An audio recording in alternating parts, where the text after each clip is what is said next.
হায় আল্লাহ, আমার খালি মনে হয় আমি যদি কোনোদিন কোনো মন্ত্রণালয় বা কোনো দেশ পরিচালনার দায়িত্ব পেতাম, আমি জানি না আমি চেঞ্জ হবো নাকি ভবিষ্যতে, বা যদি কোনোদিন পেতাম, জীবন দিয়ে কাজ করতাম খালি মানুষের হৃদয় জয় করার জন্য। মানুষের হৃদয় জয় করা মানে আল্লাহর হৃদয় জয় করা।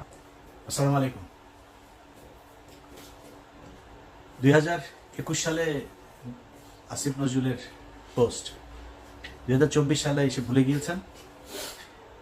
একদিন আগে জানিয়ে দিয়েছেন মিডিয়ার হত্যাকাণ্ড নিয়ে কোনো কমিশন হচ্ছে না। 2 দিন আগে আমার সব শেষ ইউটিউবের যে ভিডিও সেখানে বলেছিলাম এবং চ্যালেঞ্জ দিয়ে বলেছিলাম যে মিডিয়ার হত্যাকাণ্ড নিয়ে কোনো কমিশন হচ্ছে না। আমি আগে জানলাম কিভাবে? যারা জানিয়েছে তারাই জানিয়েছে যে সামনে অবস্থা খুব ভয়াবহ। বিএনপি জামায়াত সহ অনেক লোকজন আছেন, তাদের কিছু কিছু লোকজন মুখ পুষা ফেলেন যে ইলিয়াস ভাই হলো গিয়ে আমাদের শত্রু, ইলিয়াস ভাই মনে হয় নতুন কিছু বোধহয় চায়। আমরা নতুন কিছু চাই না, আমরা এই দেশে নির্বাচিত সরকারই চাই। কিন্তু এই সরকারের কাছে আমাদের কিছু চাওয়া ছিল, সেই চাওয়াগুলো পূরণ যে হবে না সেটা কবে জানলাম? বিডিআর হত্যাকাণ্ড নিয়ে যেসব জওয়ানরা জেলখানায় আছে, আমি কল্পনাও করি নাই যে 5 তারিখের পরে প্রথম শুনানি যেটা হইল সেখানে তাদেরকে ছাড়বে না। কারণ এদের কাছে অনেক তথ্য আছে, যেই তথ্য তারা বের করতে চায় না। 5 তারিখ থেকে আজ পর্যন্ত এর মাঝখানে 2 জন জওয়ানকে মারা হয়েছে। সামনে 9 তারিখে একটা শুনানি আছে, জামিন শুনানি, 4 নাম্বার শুনানি 5 তারিখের পরে। 3টা শুনানির ভেতরে যে ছাত্র নেতারা আছেন, সমন্বয়করা, তাদেরকেও আমি বলেছি যে ওদের শুনানির দিন যাবেন। সব শেষ শুনানিতেও তাদেরকে খুব অনুরোধ করেছিলাম যাবেন, কেউ যায় নাই, কোনো মিডিয়াও যায় না, তাদেরকে না করে দেওয়া হয় এইসব বেশি আলোচনায় না আনতে।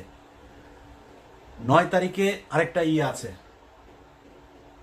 আমি প্রথম যেদিন দেখলাম যে এরা কেউ যায় না, সব শেষ তাদেরকে অনুরোধ করলাম, হাসনাত সহ সবাইকে অনুরোধ করলাম যে ভাই একটু যায় ওদের এটার ব্যাপারে, ওরা এখানে পরিবারগুলো থাকবে। সেই পরিবারগুলো দেশের বিভিন্ন জায়গা থেকে আসলো, কেউ গেল না। জামিন হয় না, একটার পর 3টা শুনানি গেল, 4 নম্বর শুনানি। বিডিআর হত্যাকাণ্ডের বিচার যদি হয় তাহলে এই দেশে অনেক কিছু পরিষ্কার হয়ে যাবে। এই কারণে বিডিআর হত্যাকাণ্ড নিয়ে তারা বিচার করবে না। আপনাদের মনে আছে বিএনপির পিন্টু ভাইকে জেলখানায় স্বাভাবিক মৃত্যু হয় নাই, তাকে মেরে ফেলা হয়েছে। কারণ পিন্টু ভাইকে যদি বাঁচিয়ে রাখতো তাহলে পিলখানা হত্যাকাণ্ড নিয়ে অনেক ঘটনা বের হয়ে যেত, এই কারণে তাকে মারা হয়েছে।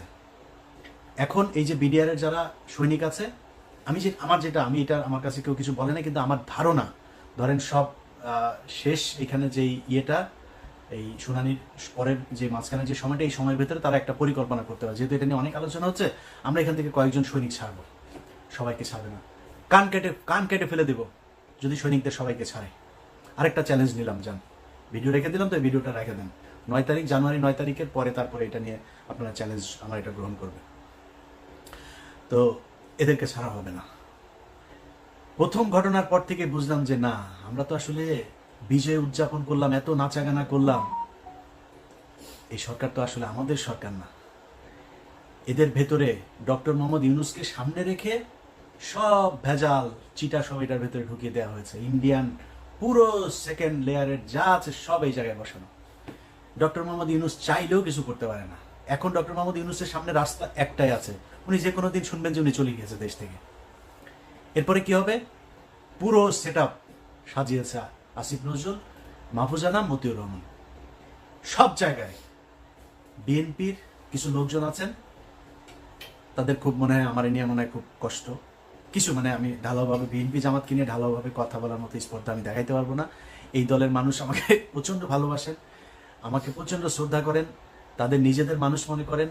তারা ধান খেতে ঘুমিয়েছেন, তাদের অনেক মানুষ হত্যার শিকার হয়েছে। এই সব শেষ আন্দোলনেও 95% মানুষ জামাত এবং এই বিএনপির লোকজন মারা গিয়েছেন, শহীদ হয়েছেন যারা।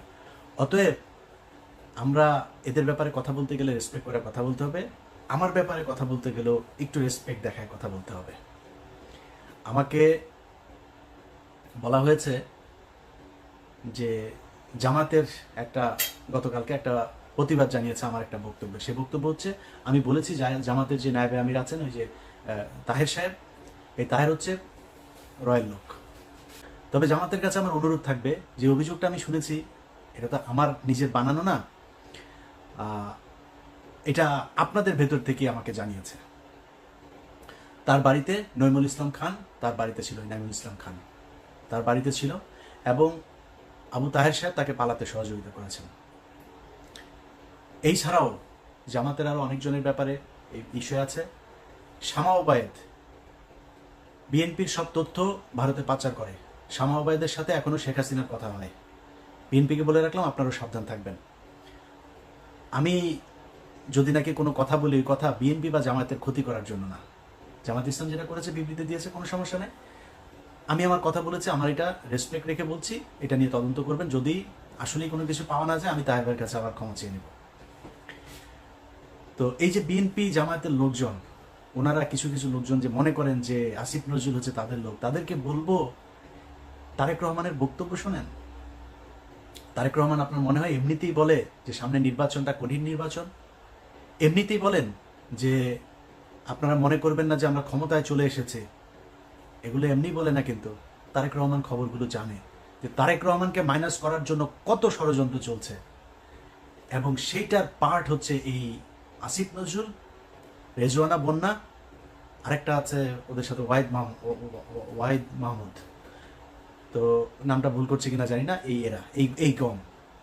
এই গম গত সপ্তাহে আসিফ এই ডক্টর মোহাম্মদ ইউনুস তিনি বলেছেন যে 25-এর মাঝামাঝি বা শেষের দিকে আমরা একটা নির্বাচনের দিকে করি। তিনারা যাবেন না, তিনাদের কথা 26-এর শেষে গিয়ে আমরা করবো, চিন্তা করবো।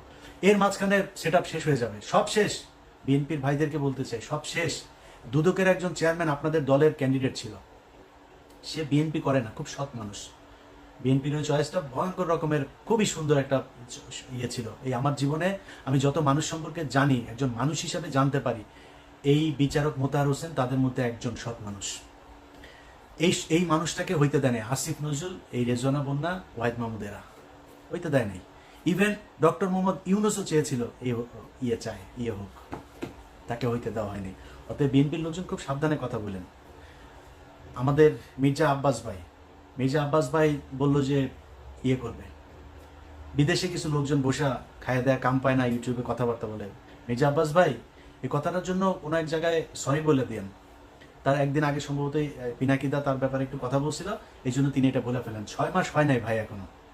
6 মাস আগে আপনাদের পক্ষে কথা বলার মতো আমরা ছাড়া কেউ ছিল না। আবার পরের 6 মাস পরে না আবার সেরকম পরিস্থিতি আসে কিনা, ইউ নেভার নো। এত মুখ পুষে ফেলা উচিত না। সো তারেক রহমান যে কথাগুলো বলছে, ভেতরে কি হচ্ছে, ঈদের পরেই এই সরকারের বিরুদ্ধে জামাত এবং বিএনপিকে মিলেমিশে আন্দোলনে নামতে হয় কিনা একটু অপেক্ষা করেন। এই যে শাহেদ আলম এখন এত কথাবার্তা বলছে না, শাহেদ আলম কিন্তু এমনিতে আমার বিরুদ্ধে লাগেন। শাহেদ আলম জানে না ওর জীবনেও কি 2 নাম্বারই করেছে? ও যে বিয়েটা করেছে, এই বিয়েটা একটা থানার ভেতরে বিয়ে হয়েছে।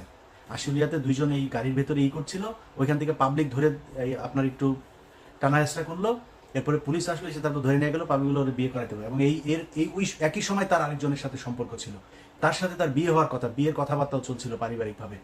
এই মেয়ে যখন ওই মেয়ে যখন শুনে টুনে তারপরে আসার পরে এই মেয়ে বললো যে আমাকে বিয়ে করতে হবে। এই পাবলিক পুলিশ মিলে এর সাথে বিয়ে দিয়ে দিয়েছে। চ্যালেঞ্জ করেন, আমি থানার নাম টাম সবকিছু বলে দেবো, ওই ওসিকে খোঁজার চেষ্টা করতেছি। এই হচ্ছে শাহেদ আলম। আরো অনেক কিছু আছে, কিন্তু ও আমার সাথে কেন লাগলো জানেন? বিশাল বড় স্বার্থগত একটা দ্বন্দ্ব এই জায়গায়। কি দ্বন্দ্ব?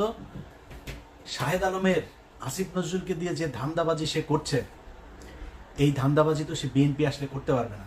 কারণ এ তো সে ভিডিও তো আমাদের কাছে আছে যে তারেক রহমান লন্ডনে থাকে, সেটা নিয়ে সে জানে না। তারেক রহমান কে সে চিনেই না। আমরা জানি একজন যিনি চেয়ারপারসন তিনি জেলে আছেন, ভারপ্রাপ্ত যিনি চেয়ারপারসন, কিংবা উনি কি মহাসচিব নাকি লন্ডনে যিনি আছেন? না, উনি এখন ভারপ্রাপ্ত চেয়ারপারসন। শাহেদ আলম চেষ্টা করছে এই সরকারকে যতদিন রাখা যায় এবং আসিফ নজরুলকে যতদিন রাখা যায়। আসিফ নজরুলের এই দেশে গিয়ে এবার ধান্দাবাজি করে আসছে কিছু, এখনো চলতেছে, এখানে বসেই তদবির বাণিজ্য চলছে। আসিফ নজরুল না থাকলে এটা করে দিবে কে? এই কারণে এখানে তো কোটি কোটি ভাই, শত শত কোটি টাকার খেলা। তো এখানে একটারে জামিন করে দিতে পারলেই তো শত কোটি টাকা দেওয়ার লোকজন আছে, তার চেয়ে 1000 কোটি টাকা